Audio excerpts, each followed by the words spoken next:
All right, another day, another Amazon block, and I honestly don't know what I'm walking into. I'm praying for an easy route today. Let's see what happens. Guys, I'm back, and today I have an Amazon block scheduled in between 10:30 and 3 o'clock. So that's like a 4.5 hour block or whatever. Great. So I just arrived at the fulfillment center. It's 10:02. I like to get here early and clock in 10 minutes before my block starts because that gives me plenty of time to scan in, get organized, and get my packages all set up so I can finish my route in hopefully an hour early. This is the perfect block to get the mid-morning, afternoon blocks because you avoid that rush hour traffic in the morning, which is horrible here in Atlanta, and that rush hour traffic, absolutely a nightmare. So I caught on. I've been doing it consistently for about a month now, and I've gotten really good at it. I know now to avoid those rush hour blocks. So also one thing too about Amazon Flex that I don't like, the fact that you do not know where you're going until you scan those packages. Hopefully it's not anywhere too far, but even if it is far, I don't have to deal with rush hour traffic, so it should be all good. So let's see what happens.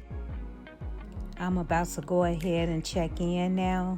This is the part where you just breathe, prepare your mind, and hope those carts ain't stacked to the ceiling.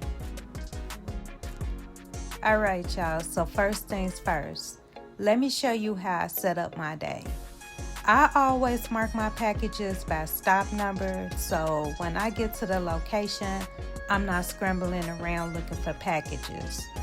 Organization will save you sanity and a whole lot of time. Trust me.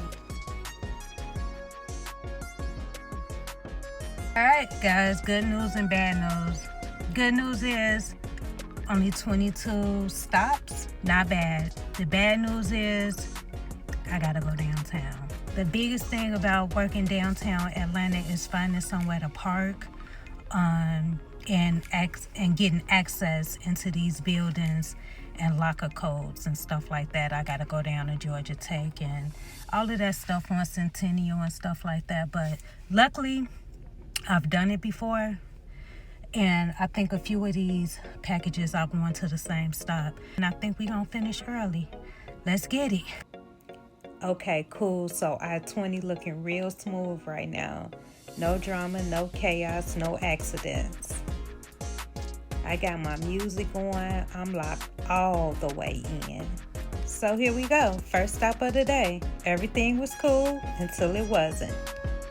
An apartment complex with no way in. So after almost 5 minutes, I finally get inside, only to find out I gotta walk up 3 flights of stairs to get the package to the actual door.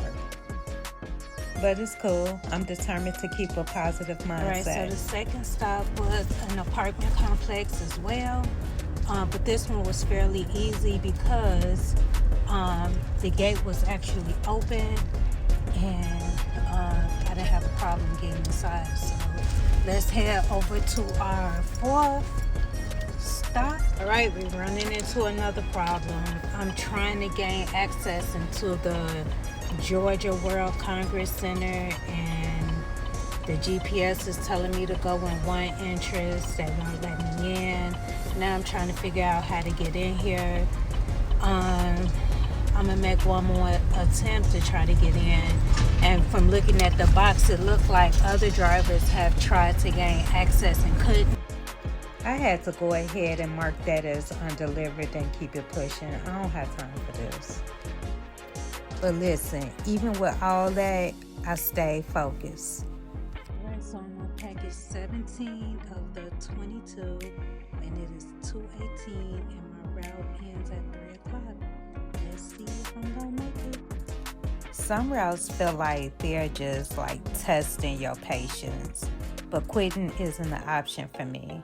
I breathe, I reset, and I just keep going. Finally finished my route, and nope, didn't finish on time. I finished 13 minutes late, but I still finished strong, so yay me. On the ride home, I was thinking, some days will really test you, but they will also prove you stronger than you realize. Every time you don't quit, you level up. Keep going. When you keep going, your breakthrough is already in motion.